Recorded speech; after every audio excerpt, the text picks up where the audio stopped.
We visit books podcast में आपका स्वागत है, जहां हम किताबों को छोटे छोटे ज्ञान में बदलते हैं जिनका आप हर दिन इस्तेमाल कर सकते हैं। मतलब कल्पना कीजिए कि किसी इंसान के पास असीमित शक्ति है। वो पूरी दुनिया की सबसे शक्तिशाली सेना का सर्वोच्च सेनापति है। उसकी मर्जी ही कानून है। बिल्कुल। उसका चेहरा साम्राज्य के हर सिक्के पर है। वो जब चाहे जो चाहे हासिल कर सकता है। आलीशान महल, बेहतरीन जश्न या अपने दुश्मनों का सर्वनाश। लेकिन इन सब का मजा लेने के बजाय वो इंसान कर क्या रहा है? वही तो, वो आधी रात को उत्तरी सीमा पर एक बर्फीले युद्ध के मैदान में बैठा है, एक बहुत ही साधारण से तंबू के अंदर, मोमबत्ती की मध्यम सी रोशनी में। बिल्कुल। और वो एक निजी डायरी में कुछ नोट्स लिख रहा है। और मजे की बात यह है कि ये नोट्स कोई रणनीतिक योजना या आदेश नहीं है। तो फिर क्या है? ये खुद को दी जाने वाली सख्त चेतावनियां हैं। मतलब वो खुद को याद दिला रहा है कि कैसे अपने ही अहंकार और सत्ता के नशे से अपनी आत्मा को नष्ट होने से बचाया जाए। सच कहूं तो ये एक बहुत ही अजीब और हैरान करने वाला दृश्य है। मतलब इतिहास गवाह है कि जब किसी भी इंसान के पास पूर्ण सत्ता आ जाती है तो वो अक्सर भ्रष्ट हो जाता है। हाँ, ये अपना मानसिक संतुलन ही खो बैठता है। बिल्कुल। लेकिन यहाँ सत्ता के सबसे ऊंचे शिखर पर बैठा एक व्यक्ति खुद को आईना दिखा रहा है। वो खुद को विनम्र रखने की कोशिश कर रहा है। और ये कोई काल्पनिक कहानी नहीं है ना? ये रोम के सम्राट मार्कस ऑरेलियस की वास्तविकता थी। जी हाँ। आज हम जिस सामग्री का विश्लेषण कर रहे हैं वो उनकी वही निजी डायरी है जिसे दुनिया आज मेडिटेशंस के नाम से जानती है। और हम विशेष रूप से ग्रेगरी हेज द्वारा किए गए इसके शानदार अनुवाद पर चर्चा कर रहे हैं। बिल्कुल। इस डायरी की सबसे बड़ी खासियत यही है कि मार्कस ने इसे कभी दुनिया के सामने प्रकाशित करने के लिए नहीं लिखा था। हाँ, किसी और को पढ़ाने के लिए तो बिल्कुल नहीं। उन्होंने कभी खुद को कोई दार्शनिक या फिलोसोफर नहीं माना। और शायद यही कारण है कि इसमें इतनी ज्यादा ईमानदारी है। हमें ये भी समझना होगा कि मार्कस ऑरेलियस का जीवन कोई बहुत आरामदायक जीवन नहीं था। बिल्कुल नहीं। वो जिस समय ये लिख रहे थे वो रोमन साम्राज्य के इतिहास का सबसे उथल-पुथल भरा दौर था। साम्राज्य एक भयंकर महामारी से जूझ रहा था, है ना? हाँ, एंटोनियन प्लेग जिसने लाखों लोगों की जान ले ली थी और पूरी अर्थव्यवस्था को तबाह कर दिया था। और सीमाओं पर तो लगातार युद्ध चली रहे थे। और सोचिए, सबसे बड़ा आघात तब लगा जब मार्कस के अपने ही सबसे भरोसेमंद जनरल और मित्र एविडिस कैसिस ने उनके खिलाफ विद्रोह कर दिया। अरे बाप रे! खुद को सम्राट घोषित कर दिया था उसने। बिल्कुल। तो इस पूरी अफरा तफरी, धोखे और मौत के साये के बीच ये इंसान सिर्फ खुद को शांत रखने की कोशिश कर रहा है। मतलब केंद्रित और एक अच्छा इंसान बनाए रखने के लिए वो ये पन्ने लिख रहा था। और यही संदर्भ इस पूरी चर्चा को इतना प्रासंगिक बनाता है। सही कहा। ये सामग्री सिर्फ इतिहास के पन्नों में दिलचस्पी रखने वाले विद्वानों के लिए नहीं है। तो फिर ये किसके लिए? देखिए, ये आज की उस हर इंसान के लिए है जो आधुनिक जीवन के भारी तनाव से गुजर रहा है या काम के अंतहीन बोझ से दबा हुआ है। अनिश्चितता या लोगों के धोखे से घिरा हुआ महसूस करता है। बिल्कुल। चाहे कोई एक लीडर हो, एक छात्र हो या कोई भी आम इंसान जो जिंदगी की जटिलताओं से जूझ रहा हो। मतलब ये एक व्यवहारिक मार्गदर्शिका है। यहाँ कोई खोखले किताबी सिद्धांत नहीं है। एकदम सही।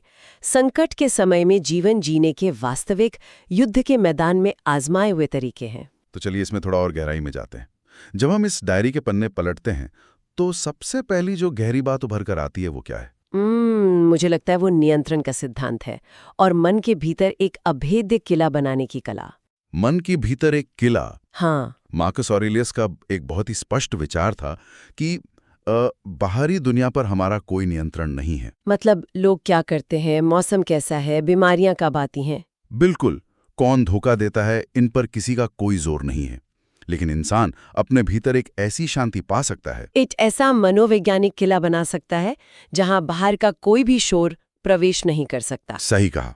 और इस बात को गहराई से समझाने के लिए मार्कस एक बहुत ही खूबसूरत रूपक का इस्तेमाल करते हैं। वो आग वाला रूपक है ना? हाँ, वो आग का उदाहरण देते हैं। वे कहते हैं कि जब एक आग छोटी होती है, जैसे किसी छोटे दिए की लौ, तो थोड़ी सी तेज हवा या उस पर फेंका गया कोई भी छोटा कचरा उसे तुरंत बुझा सकता है। बिल्कुल।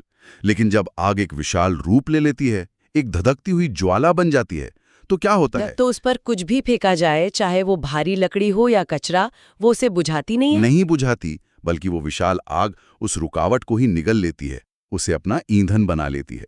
और पहले से भी ज्यादा ऊंची और तेज लपटों के साथ जलने लगती है। यार ये रूपक सच में बहुत शक्तिशाली है। हम्म। मतलब अगर मैं इसे आज के तकनीकी युग की एक उपमा दूं हाँ, बताइए। तो ये कुछ एक मशीन लर्निंग एल्गोरिदम की तरह है, या एक ऐसे एडवांस्ड कंप्यूटर सिस्टम की तरह जिसे हमने इस तरह से प्रोग्राम किया है कि जब भी उस पर कोई स्पैम या वायरस अटैक हो तो वो सिस्टम क्रैश ना हो। बिल्कुल क्रैश होने के बजाय वो उस वायरस के कोड को पढ़े, उसका विश्लेषण करे, उससे सीखे और अपने सुरक्षा तंत्र को और अधिक मजबूत बना ले, है ना। मतलब हर एक साइबर हमले के साथ वो सिस्टम पहले से बेहतर और अभेद्य होता जा रहा है। एकदम सही उपमा है। बाहरी हमला ही उसकी ताकत का स्रोत बन गया है। यही स्टोइक दर्शन का मूल सार है। लेकिन मेरे मन में यहाँ एक सवाल आता है। हाँ मैं इस विचार को थोड़ी चुनौती देना चाहूंगा। जी, पूछे। मान ले तो क्या वो समाज में निष्क्रिय या पैसिव नहीं हो जाएगा? अच्छा सवाल है। मतलब ऐसा लगता है जैसे ये दर्शन कह रहा हो कि ठीक है, मेरे साथ बुरा होने दो, मैं बस शांत रहूंगा और इसे सह लूंगा। देखिए, ये एक बहुत ही लाजवाब प्रश्न है और यहीं पर स्टोइक दर्शन को अक्सर सबसे ज्यादा गलत समझा जाता है। अच्छा, तो असल बात क्या है? बात यह है कि निष्क्रियता और सक्रिय स्वीकृति में जमीन आसमान का अंतर है। मार्कस ऑरेलियस ये बिल्कुल नहीं कह रहे हैं कि अन्याय के सामने हथियार डाल दिए जाएं, या बुराई को चुपचाप सहा जाए। बिल्कुल नहीं। वे खुद एक सम्राट थे और उन्होंने अन्याय के खिलाफ भयंकर युद्ध लड़े। ये बात तो है। उनका एक बहुत ही प्रसिद्ध विचार है, जो चीज हमारे काम में बाधा बनती है वही हमारे काम को आगे बढ़ाती है। जो रास्ते की रुकावट है वही नया रास्ता बन जाती है। हाँ, इसे अंग्रेजी में What stands in the way becomes the way कहा गया है। ये कोई निष्क्रियता नहीं है। तो ये परिस्थितियों को अपने फायदे के लिए मोड़ने की सक्रिय मानसिक कला है। एकदम सही। जब कोई बड़ी समस्या सामने आती है तो एक स्टोइक इंसान कोने में बैठकर ये नहीं रोता कि अरे ये मेरे साथ ही क्यों हुआ। तो वो क्या सोचता है? वो तुरंत सोचता है, मैं इस स्थिति का उपयोग धैर्य, साहस, न्याय या रचनात्मकता का अभ्यास करने के लिए कैसे कर सकता हूँ। अरे वाह! मतलब बाधा ही वो अखाड़ा बन जाती है जहां इंसान अपनी मानसिक मांसपेशियों को मजबूत करता है। बिल्कुल। तो इसका मतलब है कि हम परिस्थिति को नहीं बदल सकते, लेकिन उस परिस्थिति पर अपनी प्रतिक्रिया को हथियार बना सकते हैं। सही पकड़े हैं। जब हम ये मान लेते हैं कि हमारी बाहरी बाधाएं हमारी दुश्मन नहीं है बल्कि केवल हमारा ईंधन है, तो मन का सारा बोझ हल्का हो जाता है। और यहीं से एक स्वाभाविक बदलाव आता है। जब मन बाहरी समस्याओं से विचलित होना बंद कर देता है तो क्या होता है? वास्तविक मूल्य पर सवाल उठाने लगता है जिनके पीछे पूरी दुनिया अंधी होकर भाग रही है। जैसे कि प्रसिद्धि, दौलत और सफलता। बिल्कुल। और ये हमें मार्कस ऑरेलियस के चिंतन के एक और बहुत ही महत्वपूर्ण हिस्से की ओर ले जाता है, समय की नदी और प्रसिद्धि का खोखलापन। हाँ, मार्कस ने प्रसिद्धि या फेम को जितनी तुच्छ और खोखली नजर से देखा है वो सच में हैरान करने वाला है। सच में ये सोचना भी अजीब लगता है कि एक ऐसा इंसान जिसके नाम के जयकारे पूरा साम्राज्य लगाता था, जिसके सम्मान में हर जगह मूर्तियां बनाई जाती थीं, हाँ, वो अकेले में खुद को याद दिला रहा था कि ये सब एक दिन पूरी तरह से खत्म हो जाएगा। वो अपनी डायरी में खुद को महान पूर्व रोमन सम्राटों का उदाहरण देकर समझाते हैं, जैसे वेस्पेसियन और ट्रोजन के युग। बिल्कुल। वो लिखते हैं कि जरा इतिहास के पन्नों में झांककर उस समय के लोगों के बारे में सोचो। वो लोग भी बिल्कुल हमारी ही तरह जी रहे थे। वे शादियां कर रहे थे, बच्चे पैदा कर रहे थे, बीमार पड़ रहे थे, युद्ध लड़ रहे थे, पार्टियों में जश्न मना रहे थे, चापलूसी कर रहे थे, अपनी छोटी छोटी बातों पर अहंकार कर रहे थे और पैसे जमा कर रहे थे। और आज वे सब कहाँ हैं? वे सब धूल और राख में मिल चुके हैं। उनके महल खंडहर हो गए हैं और उनका नामो निशान तक मिट चुका है। बाप रे! मार्कस समय को एक ऐसी अनंत बहती हुई नदी के रूप में देखते हैं ना? हाँ, जिसका बहाव इतना तेज है कि वो हर इंसान, हर उपलब्धि और हर साम्राज्य को अपने साथ बहा ले जाता है। तो ये अमर प्रसिद्धि या इटर्नल फेम जिसकी चाहत में लोग अपना पूरा जीवन दांव पर लगा देते हैं, वो असल में एक कोरा भ्रम है। लेकिन अगर हम इसे व्यापक संदर्भ से जोड़ें तो क्या ये बहुत ही निराशावादी विचार नहीं लगता? कैसे? मतलब अगर कुछ भी टिकने वाला नहीं है, अगर 1000 साल बाद कोई हमें याद नहीं रखेगा, तो फिर कुछ भी करने का फायदा ही क्या है? देखिए, सतह पर देखने पर यह निराशावादी लग सकता है, लेकिन अगर हम इसके पीछे के तंत्र को समझें तो मार्कस हमें निराशावादी नहीं बना रहे हैं। वास्तव में वे हमें एक बहुत बड़ा उपहार दे रहे हैं। कैसा उपहार? वर्तमान क्षण की आजादी का उपहार। जब हम इस बात की चिंता पूरी तरह से छोड़ देते हैं कि 100 साल बाद लोग हमारे बारे में क्या सोचेंगे, या इतिहास हमें कैसे याद रखेगा। बिल्कुल, तो हमारे कंधों से दूसरों को खुश करने का एक बहुत बड़ा बोझ उतर जाता है। हाँ। तब हमारा पूरा ध्यान सिर्फ इस बात पर केंद्रित हो जाता है कि आज इस क्षण में सही काम क्या है। एकदम सही।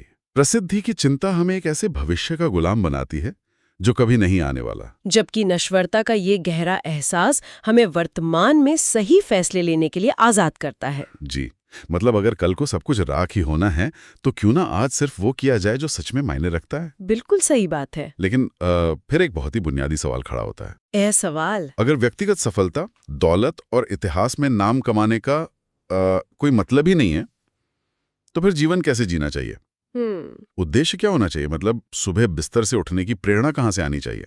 और इसी सवाल का जवाब हमें सामाजिक कर्तव्य की ओर ले जाता है। अच्छा। मार्कस ऑरेलियस मानते थे कि हम सब एक ही छत्ते की मधुमक्खियां हैं। अक्सर स्टोइक दर्शन के बारे में लोगों को ये गलतफहमी होती है ना। किस तरह की गलतफहमी? कि इसका मतलब है किसी पहाड़ की चोटी पर अकेले बैठकर ध्यान लगाना, भावनाओं को मार देना और दुनिया से पूरी तरह कट जाना। अरे बिल्कुल, लेकिन मार्कस का जीवन और उनकी डायरी इसके एकदम विपरीत बात कहती है। हाँ, ये दर्शन पूरी तरह से समाज के साथ मिलकर काम करने के बारे में है। मार्कस का वो वाक्य बहुत ही स्पष्ट और सुंदर है, जो छत्ते को नुकसान पहुंचाता है वही मधुमक्खी को भी नुकसान पहुंचाता है। क्या बात है। वे इंसान की तुलना शरीर के अंगों से करते हैं, है ना? हाँ।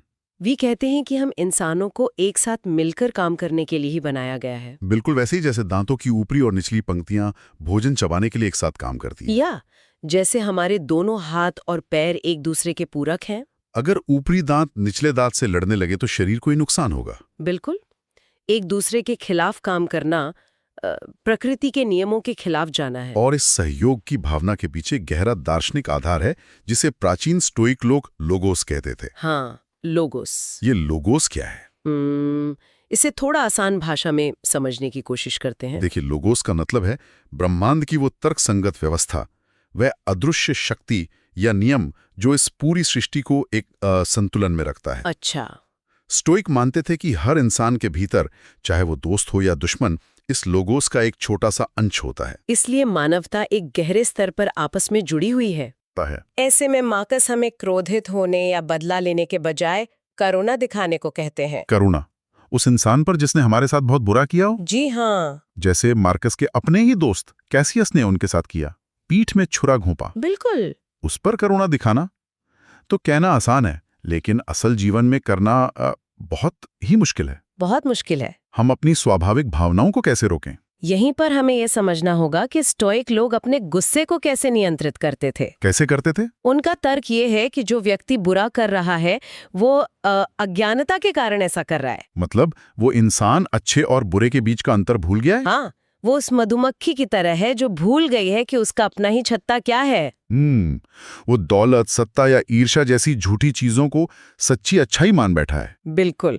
जब हम इस बात को समझ लेते हैं तो हमें एहसास होता है कि उसका बुरा व्यवहार असल में उसके अपने ही चरित्र की एक बड़ी खामी है। यह हमारे मूल्य को कम नहीं करता। एकदम सही। इसलिए वो हमारे गुस्से का नहीं बल्कि हमारी दया और समझ का पात्र है। मैंने कहीं पढ़ा था कि जब मार्कस को पता चला कि कैशियस ने विद्रोह कर दिया है, तो उन्होंने अपने सैनिकों से कहा कि वे कैशियस को ना मारें, क्योंकि मार्कस उसे माफ करके दुनिया के सामने क्षमा का एक बड़ा उदाहरण पेश करना चाहते थे। हाँ, ये बहुत ही महान बात थी। मैंने इस पूरी अवधारणा को हमेशा एक टीम स्पोर्ट की तरह देखा है। वो कैसे? मान लीजिए हम एक फुटबॉल टीम का हिस्सा हैं। अगर हमारी टीम का कोई खिलाड़ी मैदान पर भारी गलती करता है या कोई बहुत जरूरी पास मिस कर देता है, हाँ, तो हम खेल के बीच में उसे मैदान से बाहर नहीं फेंक देते। हम उस पर चिल्लाकर अपना खेल खराब नहीं करते। हम उसकी गलती को कवर करने की कोशिश करते हैं। बिल्कुल। या अगले हाफ में उसे सुधारते हैं, क्योंकि उसकी हार हमारी हार है और हमारी जीत में ही उसकी जीत है। यह एक बहुत ही बेहतरीन उपमा है। अगर कोई खिलाड़ी भ्रमित है तो हम उससे नफरत नहीं करते, हम उसे वापस खेल में लाते हैं। जी, लेकिन दूसरों के प्रति इस तरह की करुणा और ऐसी टीम भावना तभी संभव हो सकती है जब हम दुनिया को अपनी भड़कती हुई भावनाओं और अहंकार के चश्मे से देखना बंद कर दें। बिल्कुल, जब हम चीजों को वैसे ही देखें जैसी वे असल में है। और यही विचार हमें इस चर्चा के सबसे व्यावहारिक और दिलचस्प हिस्से पर लाता है। चीजों को उनके असली या नग्न रूप में देखना। हाँ, मार्कस इसे अंग्रेजी अनुवाद में स्ट्रिपिंग थिंग्स बेयर कहते हैं। यह हिस्सा मुझे व्यक्तिगत रूप से बहुत पसंद आया। मुझे भी। मार्कस किसी भी स्थिति से उसकी कहानी या भावनाओं को अलग करते हैं। यह एक कला है। वो एक जगह बहुत ही सीधा सा उदाहरण देते हैं। वे कहते हैं, अगर ककड़ी कड़वी है तो उसे फेंक दो। अगर रास्ते में झाड़ियां हैं तो उनके बगल से निकल जाओ। बस बात खत्म। ये पूछने की कोई आवश्यकता नहीं है कि दुनिया में ऐसी चीजें क्यों मौजूद हैं। ये सुनने में इतना सरल लगता है, लेकिन हम इंसान इसे कितना जटिल बना देते हैं। अरे बिल्कुल, अगर आज के समय में हमें एक कड़वी ककड़ी मिल जाए तो हम क्या करेंगे?